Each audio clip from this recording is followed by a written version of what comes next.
en Primera de Juan, capítulo 1. Primera de Juan, capítulo 1.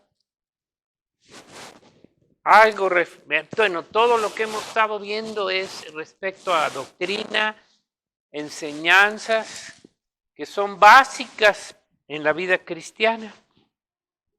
Ahora sí que también son doctrinas que hablan del reino de los cielos, no del reino de la tierra, no del mundial, ¿verdad? Son cosas que el Señor ha revelado y que pertenecen al reino de los cielos. Primera de Juan 1:1 dice así. ¿Ya lo tienen? Amén. Dice, lo que era desde el principio, lo que hemos oído, lo que hemos visto con nuestros ojos, lo que hemos contemplado y palparon nuestras manos, tocante al verbo de vida, porque la vida fue manifestada y la hemos visto y testificamos y os anunciamos la vida eterna, la cual estaba con el Padre y se nos manifestó. Lo que hemos visto y oído, eso os anunciamos, para que también vosotros tengáis comunión con nosotros. Y nuestra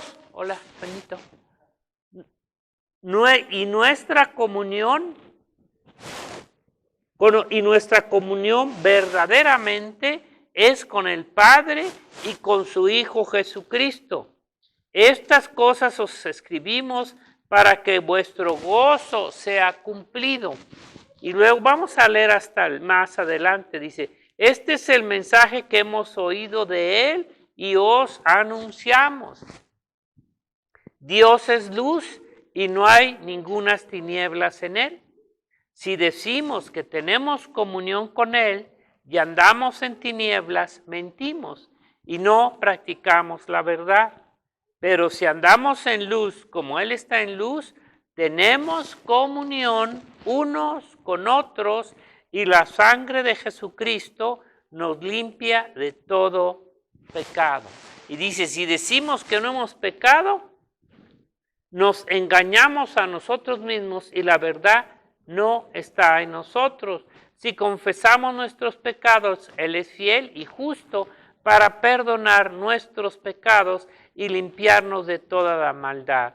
Si decimos que no hemos pecado, le hacemos a Él mentiroso y su palabra no está en nosotros. Padre, te damos gracias una vez más por este día, porque tu mensaje, Señor, no es del mundo, no viene, Señor, más que de ti, del Padre, de tu Espíritu Santo, para darnos a conocer las cosas, Señor, que son tuyas, que vienen de tu reino, Señor, que nos has enseñado y quieres que nos entreguemos, Señor, a esta palabra verdadera. Te damos gracias por tu iglesia, en el nombre de Jesús, nuestro Señor. Amén.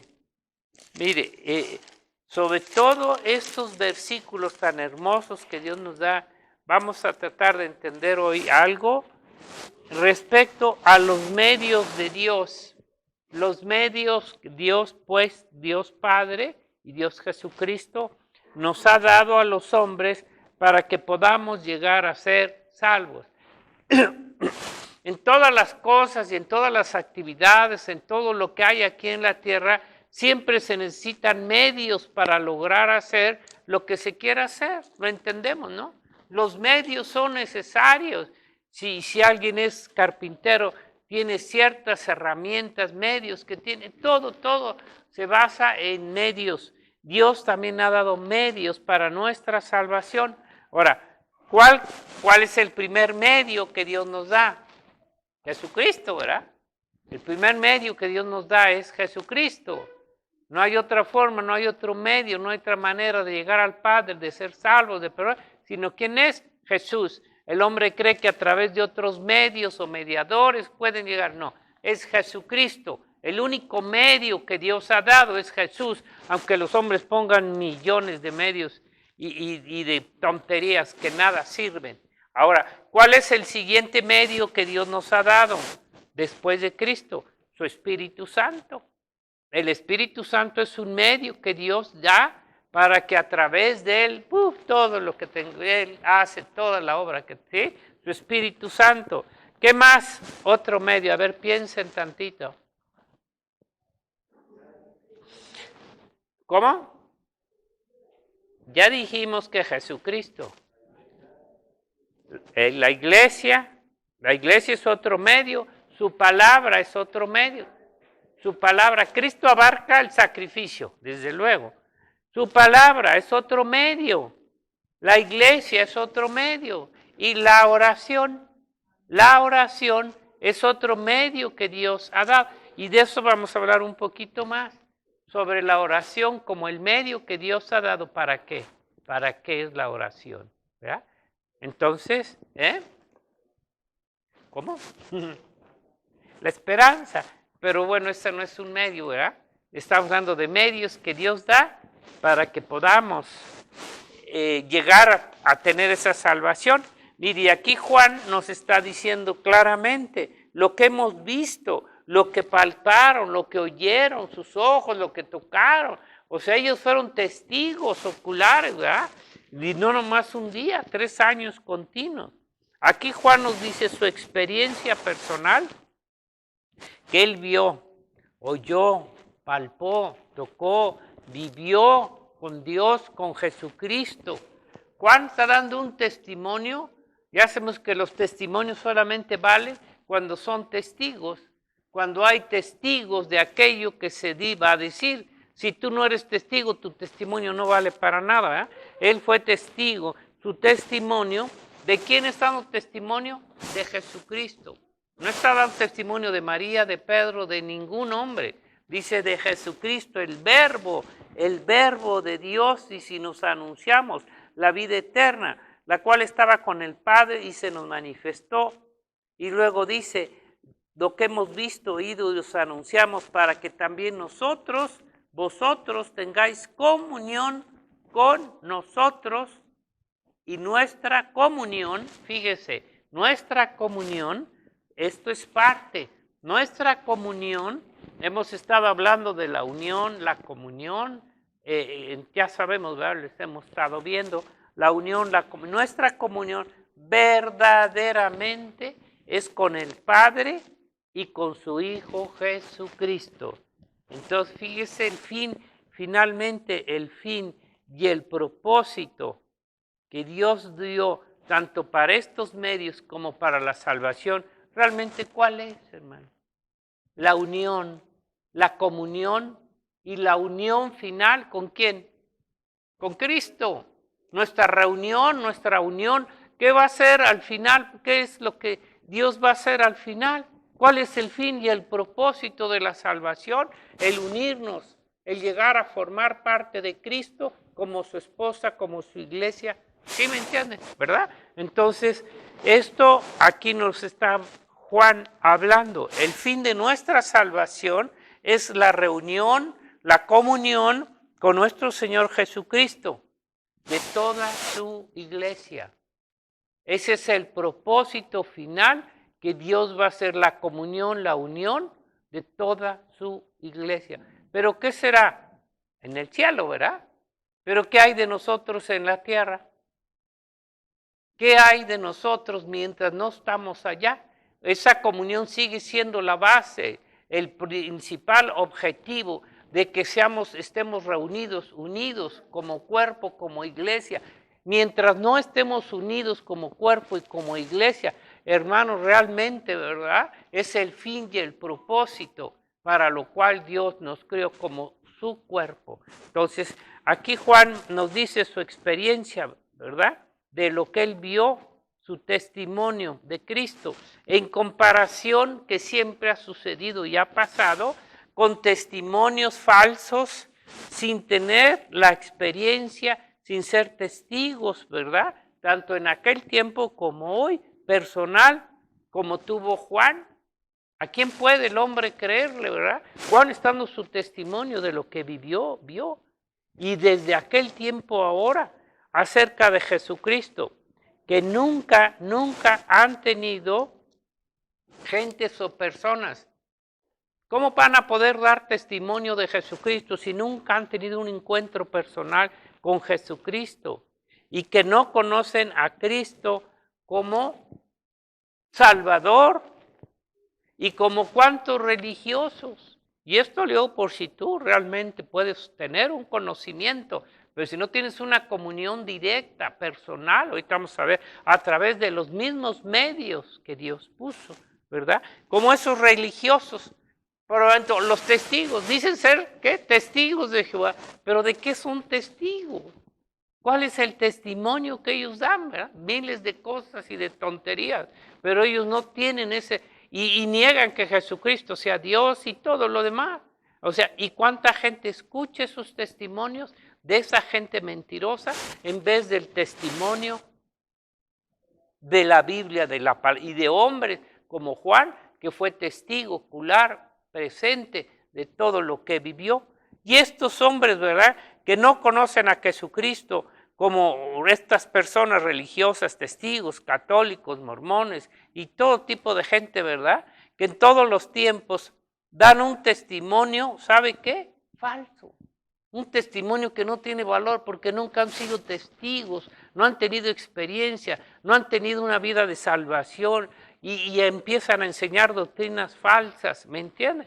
Falsas de Jesucristo y los hombres los creen. Aquí está el testimonio de Juan, que está dando de Jesucristo, no de una iglesia ni una religión. Bueno, ya vimos que el fin de nuestra salvación es la reunión, comunión con Jesucristo, toda su iglesia, pero no solo allá, sino desde aquí empieza esa unión y esa comunión. Y si hablamos de la oración, como también un medio de comunión con Jesucristo y el Padre, claro que esa comunión la tenemos a través de Cristo, sí, pero por el Espíritu Santo. Cuando viene el Espíritu Santo a nuestra vida, entonces sentaba el que se une a Cristo, un espíritu es con Él. Hay una comunión, ya entendemos eso, ¿verdad? Que esta comunión se hace a través del Espíritu Santo y que esta comunión la extiende a su iglesia. No hay una comunión con el mundo, sino con su iglesia, ¿verdad? Si lo captamos, y eso lo entendemos todos, ¿no? Entonces esta comunión, primeramente dice, es con Jesucristo y ¿quién? Y el Padre, dice, y en Primera de Corintios también nos lo dice, y nuestra comunión verdaderamente es con el Padre, ¿y quién? Y con su Hijo. Esta comunión es verdaderamente. ¿Usted cree que el hombre lo va a creer natural? No, porque esta comunión inicia por medio de Jesucristo en la cruz y todo, ¿verdad? Pero cuando viene el Espíritu Santo a nuestra vida, entonces se entabla esa comunión entre el Padre y el Hijo, que el mismo Espíritu Santo nos permite tener. Si no está el Espíritu Santo en una persona, no hay comunión con el Padre ni con el Hijo. Entonces esta comunión es con Jesucristo y con el Padre. Primer punto. Segundo, con su Espíritu Santo. El Espíritu Santo entabla esa comunión en tu alma también, para que podamos entrar en comunión con el Señor Jesús y con el Padre. Esa comunión, Filipenses 1:5, si lo quieren ver rápidamente, tenemos una unión, una comunión por su evangelio. Lo que nos une también es el evangelio. Ya no son doctrinas de hombres, ya no son pensamientos, caminos, deseos, sentimientos, voluntades. ¿Cuánto cuesta también quitarnos tantas creencias falsas y experiencias carnales y que se las queremos atribuir a Dios? ¿Qué dice Filipenses 1:5? ¿Cómo dice?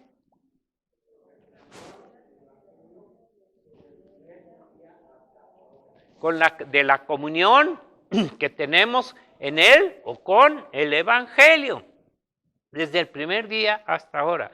Hay una comunión general que se hace a través del Evangelio. El Evangelio nos lleva a tener una misma comunión, una misma mente, una enseñanza, una doctrina. Y si no tenemos esa palabra morada en nuestro corazón, no hay comunión, ¿ok? Y la oración, sabemos que la oración también nos entabla en una comunión, un medio y una comunión con Dios Padre, con Dios Hijo y con el mismo Espíritu Santo. Pero esa comunión, ¿con quién más se hace? Con la iglesia. Mire lo que dice aquí el versículo, porque pues yo sí tengo comunión con Dios y con el Espíritu Santo, pero con la iglesia no tengo comunión. Esa gente no es salva, aunque pueda decir conocer, porque entonces está contradiciendo la palabra de Dios. Dice, este es el mensaje que os anunciamos, que hemos oído de él y os anunciamos. Dios es luz. Es el mensaje de Dios, no de estos falsos cristianos, ¿verdad? Que dicen tener comunión con Dios, pero no pueden tener comunión con la iglesia. Esos no son salvos, hermanos. Dice, si decimos que tenemos comunión con Él y andamos en tinieblas, mentimos y no practicamos la verdad. Pero si andamos en luz como Él está en luz, tenemos comunión unos con otros. ¿Por qué no hay comunión en una gente? Pero sí tienen comunión en el mundo. Tienen comunión con los compadres, con las comadres y con todo, hasta perros, animales. Pero no pueden tener comunión con la iglesia. ¿Por qué? Porque no tienen una comunión con el Padre, ni con el Hijo, ni con el Espíritu, ni con el Evangelio. No hay salvación para la gente que no tenga todos estos medios que Dios ha dado. ¿Me entienden? ¿Verdad? Entonces, aquí lo estamos viendo. Tiene que haber una comunión con la iglesia. Señor Jesucristo está en comunión con todo el cuerpo. Aunque es personal, también es general con todo el cuerpo. Y si yo no tengo comunión con la iglesia, quiere decir que no soy parte del cuerpo y se acabó. Aunque la mayoría de ellos dicen, yo puedo tener y puedo ser salvo, pero sin tener comunión, sin estar en el cuerpo. No es cierto, hermano. Si tú les crees, yo no le puedo creer porque la palabra me dice que esa comunión es también con la iglesia. Y vamos a ver que la oración, que es parte también tan importante en nuestra vida, es un medio. Mire, no solamente es un medio para pedir a Dios cosas. Es uno de los principales objetivos de la oración, ¿sabe cuál es? La comunión con Dios. Una comunión, un trato, una plática, un sentir, un acercarnos a Él. ¿Cuántas veces nos acercamos a Él aún sin interesarnos, sin pedir nada, sino en la presencia de Dios? O sea, yo creo que para mí lo más importante de la oración es la comunión, que yo me acerco al Señor y que de alguna forma me siento completo, estoy en un momento, en un estado, ¿verdad? No podemos definir, pero es una comunión personal con Dios, ¿sí o no? Sí me captamos, ¿verdad? Es lo más importante, la comunión con Dios. La oración nos la da para que hablemos, entablemos una comunión, tengamos un sentimiento en todo lo que sea comunión. Entonces es un medio de comunión con Dios, pero también de petición, desde luego, ¿verdad? Nos acercamos para que Dios conceda por tantas necesidades que tenemos, ¿verdad? A través de ella, aquí lo importante es esto, que a través de la oración, Dios cumple sus propósitos, no los tuyos, sino los Beto acababa de decir, que si pedimos alguna cosa conforme a su voluntad, Él nos oye. Y si nos oye, sabemos que tenemos las peticiones que le hayamos hecho. Entonces, sí, nos damos cuenta, sí, la oración es un medio de comunión con Dios. Oramos porque queremos, porque sentimos, necesitamos la presencia, la cercanía de Dios, ¿me entienden? Independientemente de que nos dé o no nos dé lo que le pidamos. Entonces vamos a comprender que nuestras oraciones, desde que empezamos a orar, Dios, el Señor Jesucristo, Él dijo que Él no venía, mismo dijo que Él no venía a anular, a cambiar la voluntad de Dios Padre, sino a cumplirla. Esto es importante, a cumplirla. Igual su iglesia, no somos puestos ni venimos a cambiar, anular los planes, propósitos, palabra de Dios que ya está dicha, sino que a través de su espíritu y de la oración y la acción, oración y acción, fe, se cumplan a través de su iglesia. ¿A través de quién va a cumplir el Señor sus necesidades, sus planes, sus propósitos? A través del Espíritu Santo, a través de la palabra y a través de su iglesia. Por eso necesitamos también la oración, porque a través de ella Dios cumple sus propósitos. ¿Y quién va a orar? Pues el cuerpo de Cristo, ¿verdad? Mientras nuestras oraciones no son para cambiar los planes, la voluntad de Dios, porque luego así se dice, mira, la oración cambia todo, ¿no es cierto, hermano? No se crean, esa es una mentira. A Dios nadie lo va a cambiar. Es un medio para que Dios nos conteste conforme a su voluntad. Nuestra oración no son para cambiar los planes, la voluntad de Dios y que se hagan las nuestras, que se cumplan nuestras voluntades, no, sino que es para que se cumpla. Puedes pedir conforme a tu voluntad, Señor, siempre.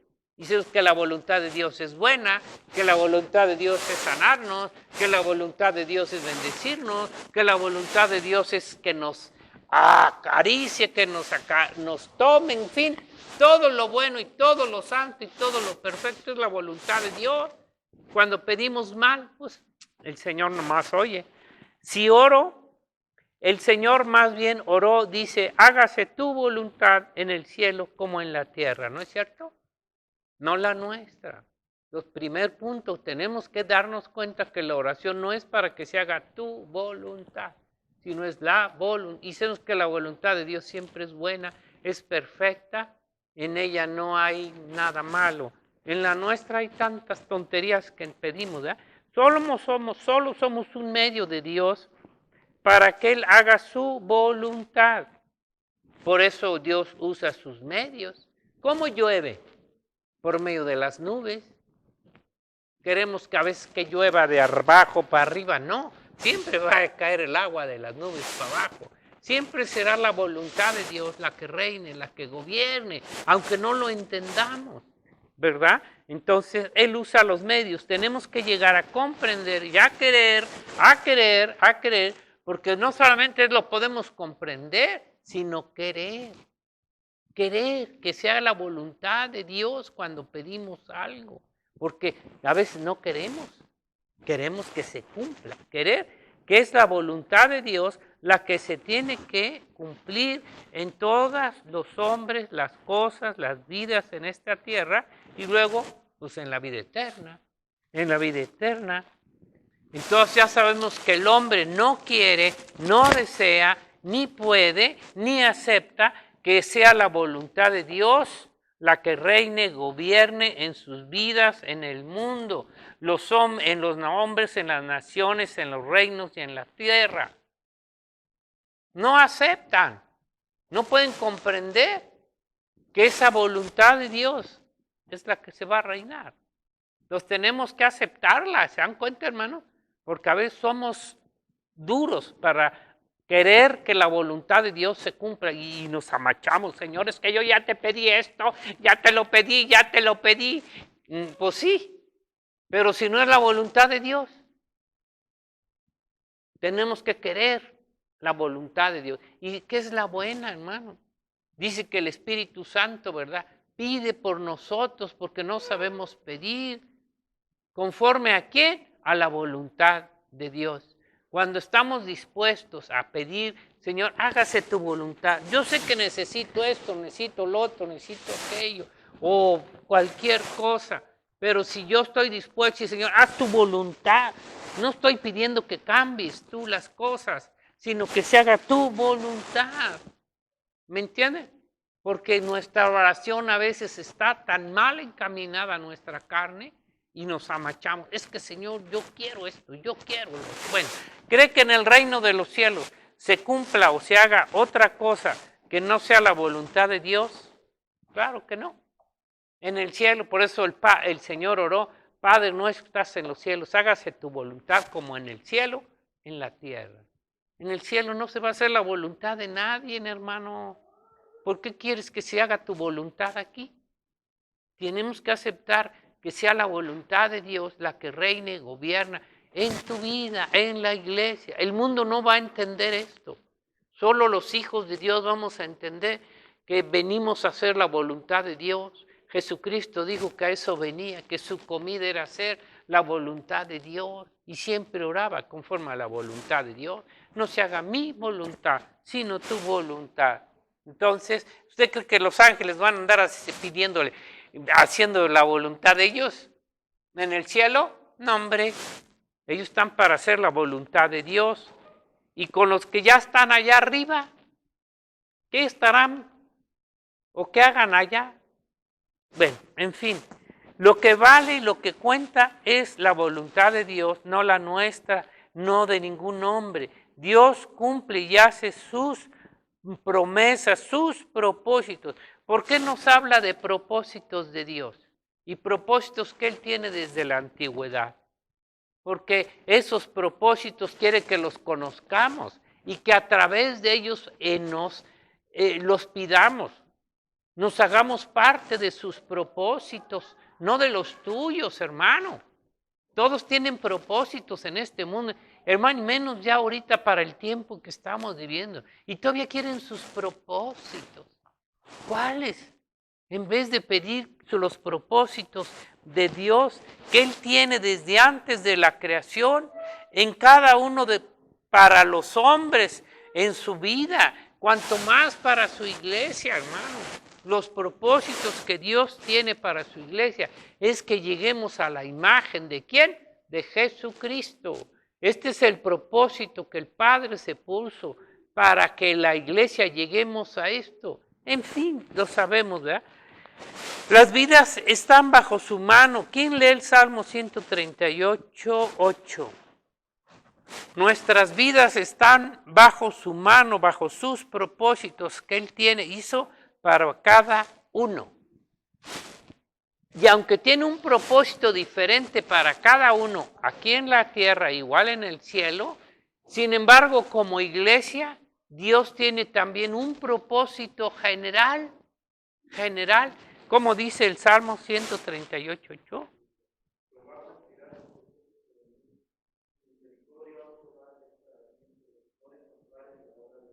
Amén. Fíjese David, cuánta prueba, cuánta lucha. Pero él confió y dijo, Jehová cumplirá, ¿qué? Su propósito en mí. David tuvo que, y como todos nosotros tenemos que aprender que Dios va a cumplir su propósito en mí, en ti. No los que tú quieras, los que tú pienses.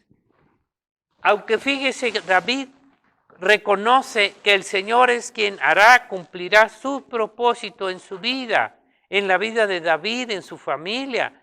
Fíjese, aún sin conocerlos todos, porque no conocemos cuáles son todos los propósitos de Dios. Sabemos que son buenos.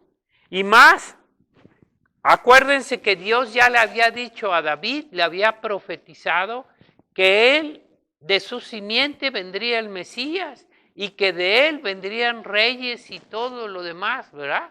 O sea, algunos propósitos Dios se los reveló a David y otros no, pero él dijo, Dios cumplirá sus propósitos en mí. Aquellos que ya nos ha revelado, como los que no, pero los va a cumplir. No los va a poder dejar de cumplir. Entonces, en él, y miren lo que dice también, si Dios ya ha dicho ciertas cosas, ciertos propósitos que Él va a hacer, Él los va a cumplir. Los que ya ha dicho a través de su palabra. Dios dice en Efesios 1:11, miren, ese es un versículo que sí tenemos que tenerlo muy en cuenta. Efesios 1:11. Dice, ¿ya lo tienen? Dice, en él, asimismo, tuvimos herencia, habiendo sido predestinados conforme al propósito, fíjese, aquí está muy clarito, conforme al propósito del que hace todas las cosas, según el designio de su voluntad, propósito y voluntad, predestinación. Entonces, fíjese lo que dice aquí. Aquí Dios nos creó, nos formó, nos hizo y nos puso en la tierra para cumplir, para hacer sus propósitos. Y tiene varios, ¿verdad? Aquí no estamos hablando de uno por uno, pero los principales nos los revela, sus propósitos de Él en nosotros. Y uno de los propósitos es tener comunión con Él y con su iglesia, con su cuerpo. Un propósito de Dios es que tengamos comunión con Él, ¿sí o no? A través de la oración. Y dices, ¿para qué oramos? Porque no solamente por la fe, para conservar lo que Dios nos ha dado, sino también por la comunión que necesitamos tener con Cristo. ¿No es cierto? Entonces, este es uno de los propósitos, tener comunión con Él y con su iglesia. Es un propósito de Dios. Hay algunos hermanos que nunca quieren tener comunión con la iglesia, aún estando aquí. Pero el propósito de Dios es que tengamos comunión con el cuerpo de Cristo, porque tienen más comunión con el mundial y con la gente de afuera que con el cuerpo de Cristo. Bueno, ya, ni modo, ¿verdad? Pero mire, dice Efesios 1, Dios a través de los medios va a obrar en nuestra vida. Dice Pablo, tuvimos herencia. ¿Qué clase de herencia? Dígame, ¿qué clase de herencia? Una clase de herencia de parte de Dios Padre y Cristo, no de los hombres, no de nuestros padres terrenales, aunque también de ellos podemos tener una herencia. Pero no está hablando de esa herencia, una herencia que aparte de la tierra, porque aparte sí nos da cosas aquí en la tierra, lo que tenemos ha sido dado de parte de Dios, pero eso no es todo. La herencia que vamos a recibir no es aquí en la tierra solamente, aunque ya la tenemos, una herencia terrenal, pero es una herencia que tenemos del cielo. Una herencia que solamente el Padre y el Hijo nos puede dar, aparte de las cosas terrenales. Es una herencia del cielo, cosa que no todos los hombres lo tienen en la tierra. En la tierra hay diferentes tipos de herencia que el hombre tiene, unos tienen más, otros como sea, pero todos tienen algo. Pero en el cielo no todos van a tener algo. ¿Qué dice Primera de Pedro 1, 3 y 4?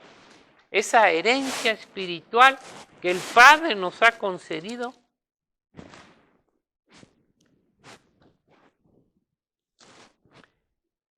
¿Y cómo podría el hombre? Una herencia es un don, un regalo de los padres a los hijos, dice. Bendito el Dios y Padre del Señor Jesucristo, que según su gran misericordia nos hizo renacer para una esperanza viva por la resurrección de Jesucristo de los muertos, para una herencia incorruptible, incontaminada, inmarcesible, reservada en los cielos para vosotros. ¿Cree que no recibiremos esa herencia, hermano? Y no estamos peleando por un cacho de tierra, no estamos peleando por un costal de tierra aquí. ¿De qué te va a servir? El día que te mueras no te vas a llevar ni uno. Nada. Nada, pero siguen peleando, pero se siguen peleando por un costal. Bueno, una herencia incorruptible, incontaminada, que no todos los hombres tienen. Y luego dice, habiendo sido predestinados. ¿Quién nos predestinó el destino? Por el Padre. El Padre nos ha... Tenemos que entender que somos una creación de Dios. Y que al ser una creación tenemos un destino que Dios nos dio. Tú no lo has escogido. Dios te lo ha escogido. Y todavía pretendes, es que yo. Bueno, predestinados por el Padre. Dice que desde antes de la fundación del mundo. O sea que Imagínense, y ahora la predestinación no se va a cambiar, porque ya si somos hijos de Dios, como veíamos, vamos a seguir siendo hijos de Dios, donde estemos en el cielo y en la tierra. Igual aquí lo que importa es quién nos escogió y quién nos predestinó. Aquí en la tierra los políticos, los hombres acá pueden escoger esto, pueden escoger lo otro. Pero hermano, en esa elección o predestinación puede durar 6 años o 7, 8 años, pero hasta ahí llegó. Pero lo que Dios nos ha dado y nos ha escogido no es para un tiempo temporal, es para la eternidad. No nos va a cambiar, no va a haber otro reino, no va a haber otro gobierno más que el de Cristo. Y nos ha hecho reyes y sacerdotes, ¿verdad? Entonces, no es el destino que tus padres te dieron, no fue un destino carnal del mundo, fue Dios. Y esto no puede ser cambiado ni anulado por los hombres, ni por el mundo, ni por el destino. Dice conforme, la palabra conforme es de acuerdo, deseo, poder. Una palabra conforme no se refiere al hombre, conforme al poder, al acuerdo, al deseo de Dios, del propósito, del propósito. Siempre, yo creo que aún nosotros los hombres tenemos ciertos propósitos que nos hacemos, aunque no los llegamos a cumplir algunos, pero ya tener un propósito y buscarlo realizar, pero los propósitos de Dios sí se van a cumplir. Entonces dice, conforme al propósito de quien hace todas las cosas, lo que Dios quiso hacer, se lo propuso, lo planeó y lo quiso, y nada lo puede impedir, nada puede lograr que no se cumpla, que no se haga lo que se propuso, planeó hacer para con cada hijo suyo y para con su iglesia. No olviden, yo insisto mucho en el cuerpo y la iglesia, porque todos quisiéramos nomás ser salvos personalmente y nos preocupamos, estamos todavía tan egoístas, porque es la verdad, tan egoístas, ¿verdad?, que pensamos más solo en nuestro propio fin, propósito, y no como Dios piensa, como cuerpo, como iglesia. Entonces, conforme a su propósito, Dios va a terminar. ¿Qué dice Daniel 4:34? Es importante. Lo que se propuso y planeó hacer con cada hijo suyo en la tierra y luego en el cielo. Estos propósitos aquí son temporales, pero aún así, ¿se acuerdan con Daniel? ¿Quién escogió a Daniel? ¿Cómo todo lo que se propuso hacer con Daniel lo logró, lo quiso y lo hizo? 4:34 para, ahora sí, ir terminando, Marcovis. Ya merito, ya merito. 4:34, ¿cómo dice? Con el rey Nabucodonosor. Mas al fin del tiempo, sabemos que él no creía. Dios le advirtió y le dijo, mira, esto va a pasar. Sí, ya saben la historia, ¿no? Pero él se le olvidó. De momento sí creyó y dijo, ah, caray. Pero pasó un año y se le olvidó. Y dice, desde el 28, todo esto vino sobre el rey Nabucodonosor al cabo de 12 meses, paseando en el palacio real de Babilonia. Habló el rey y dijo, ¿no es esta la gran Babilonia que yo edifiqué para casa real y con la fuerza de mi poder y para gloria de mi majestad? Fíjese, se le olvidó tan pronto. ¿Y a cuántos en el mundo y en la iglesia les olvida? Que no somos para nuestra gloria. Todo lo que tienes, lo que posees, hermano, no lo entienden todavía, que es para la gloria de Dios. Y cuando no lo damos a Dios, cuando no lo ofrecemos a Dios, vas a tener un problema. Sí lo van a tener. Mire, este hombre no le dio la gloria a Dios, cuando Dios ya le había advertido, ya le había dicho lo que le iba a suceder. No lo creen, no lo creen. La gente no puede creer lo que Dios nos advierte. Se envaneció, se ensoberbeció con lo que Dios le había dado. Pero mire cómo lo fue, lo hizo Dios. Buey. Aún estaba la palabra en la boca del rey cuando vino una voz del cielo. A ti te dice, rey Nabucodonosor, el reino ha sido quitado de ti, y de entre los hombres te arrojarán, y con las bestias del campo será tu habitación, y como a los bueyes te apacentarán. 7 tiempos pasarán sobre ti hasta que reconozcas que el Altísimo tiene el dominio en el reino de los hombres y lo da a quien Él quiere, no es a quien tú quieras, a quien Él. Imagínense ahora en su iglesia, hermanito. Esto en el mundial. Ahora imagínense en su iglesia. En la misma hora se cumplió la palabra sobre Nabucodonosor y fue echado de entre los hombres y comía hierba como los bueyes y su cuerpo se mojaba con el rocío hasta que su pelo creció como plumas de águila y sus uñas como las aves. Nomás imagínense, 7 años se aventó de vacaciones como animal. 7 añitos, ¿verdad? Y eso porque Dios quiso. Porque si no hubiera querido, lo hubiera dejado ahí, en el campo. Mire, luego dice más, al fin del tiempo yo, Nabucodonosor, alcé mis ojos al cielo y mi razón me fue devuelta. Y bendije al Altísimo. Y alabé y glorifiqué al que vive para siempre, cuyo dominio es sempiterno. ¿De dónde le salió esto? ¿De dónde le salió esta palabra? Pues del Espíritu mismo que Dios puso ahí, no que lo hubiera tenido, pero movió su corazón para dar este reconocimiento. Porque ¿quién puede decir esto si la iglesia no lo dice? Y su reino por todas las edades. Todos los habitantes de la tierra son considerados como nada. ¿Cómo que no somos nada? Pues eres menos que nada. Eres un costal de tierra y de huesos. ¿Cuánto vales?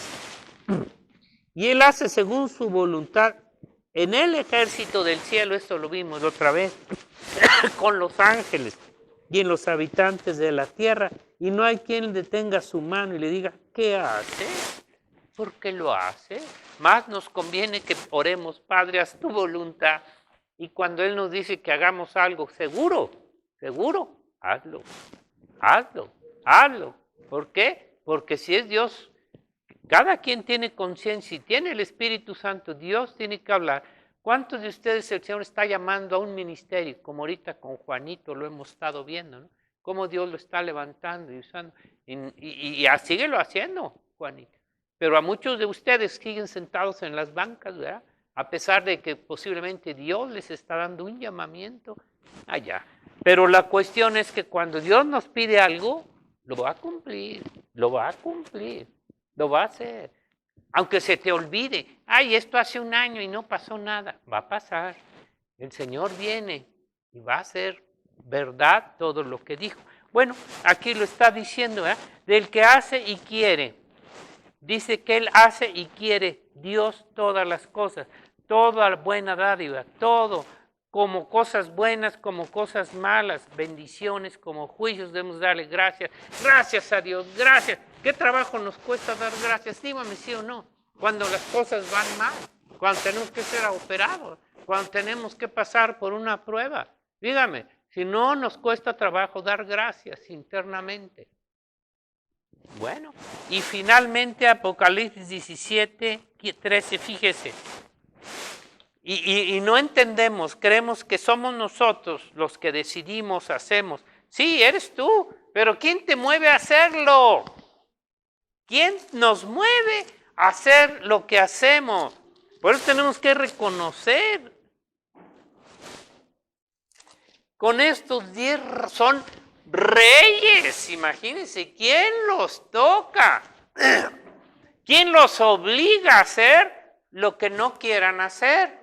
¿Usted cree que estos 10 changos reyes todos poderosos de Europa que tienen poder a las naciones, se van a someter a Dios? No, pero Dios los va a someter. Mire lo que dice. 17, dice, Dios 12, y los 10 cuernos que has visto son 10 reyes, no son cualquier chango. Bueno, de la tierra sí. Que aún no han recibido reino, pero por una hora recibirán autoridad como reyes, juntamente con la bestia. ¿Quién les da este reino? Dios. aunque digan, ay, no, lo puso ¿cómo se llama? Ahorita, Josué, el gobierno, ¿qué? La democracia. No que lo puso fulano, no que lo puso, sí, pero Dios va a utilizar quiénes son estos 10 reyes, no cualquiera, ¿verdad? ¿Quién los puso? Dios. Aunque ellos digan, no, fue fulano, mire, Dios dice, estos tienen un mismo propósito. ¿De quién es ese propósito? ¿De ellos o de Dios? Pues de Dios, porque ya Dios está diciendo lo que van a hacer. Tienen un mismo propósito que Dios les puso en su corazón. Hermanos, si estos hombres, estas gentes están bajo las patas del Papa, les hace lo que quiera él y ellos están, y de repente se le van a rebelar, lo van a destruir a la Roma pagana. Dice, y entregarán su poder y su autoridad a la bestia, pelearán contra el Cordero y el Cordero los vencerá porque Él es Señor, Señor, Rey de Rey, y los que están con Él son llamados, elegidos, sí, fieles. ¿Eres fiel, hermano? Mucho puedes decir, soy elegido, pero el Señor dice aquí, son llamados, elegidos, sí, fiel. Entendamos que no somos fieles a los hombres, somos fieles a Dios. Tienes que entender que somos fieles a Dios, ¿verdad? Pero mira, ¿qué van a cumplir estos hombres? Ellos van a decir que fue su propósito, ¿sí o no? Ellos nunca van a reconocer que fue un propósito de Dios, que estos se rebelaran y le dieran el poder al chamuco, al Juan Diablo II, y que luego destruyeran a la Babilonia. Si son siervos de Él, de repente se van a volver. ¿Sí entienden esto, verdad? ¿Cómo? ¿Y de quién le salió ese propósito? ¿No está ya escrito? Pero ellos lo van a reconocer como si fuera de ellos. Y van a pelear contra el Cordero, dice. Y van a ir al Armagedón. ¿Y por qué ellos van a hacer esto? Porque están cumpliendo un propósito ¿de quién? De Dios. Y aunque ellos digan, tenemos que hacer esto, y vamos, y peleemos, y sí, pero ¿qué? Entonces termino. Estos tienen un mismo propósito, ¿de ellos o de Dios? De Dios, pero se los puso en su corazón, que puso en ellos este deseo, voluntad, plan, que es la voluntad revelada de Dios, ¿sí o no? Aunque ellos crean y digan que fue su propia voluntad, propósito, sin darle el reconocimiento a Dios. Así son los hombres, aún en las iglesias falsas, se atribuyen a ellos, no a Dios, lo que hacen y dicen. Es que es mi propósito, es el propósito del pastor, es el propósito de los ancianos, es el propósito de quien quieran. Pero si no es el propósito de Dios, vale nada. Entonces, no a Dios lo que hacen y dicen. Dios revela sus propósitos por su palabra y los propósitos de Dios no los cambian, aunque no nos gusten. Señor, ¿por qué va a venir lo que va a venir? Cámbialo, Señor. Salva al papalote, salva a fulano. ¿Cómo crees, por favor? Dios va a destruir a las naciones, ya está escrito. No va a cambiar sus propósitos. En fin, Padre, te damos gracias en esta hora. Creemos que nuestra oración no es para cambiar tus planes, es para que se cumplan y que estemos contentos, Señor, con lo que tú vas a hacer y lo que sigues haciendo, no lo que queramos nosotros hacer. No tenemos ya voluntad propia, le hemos dado a ti, te le hemos dejado nuestros deseos, nuestra voluntad, porque tú eres nuestro Padre y nuestro Dios y nos creaste para hacer tu voluntad, como Cristo vino a hacer tu voluntad. Así también nosotros, enséñanos a querer hacer agradarte, Padre. Para eso nos tomaste y nos hiciste, para agradarte a ti, Señor, no a nosotros, para agradarte en todo lo que hagamos y digamos a ti, en nombre de Jesús. Amén.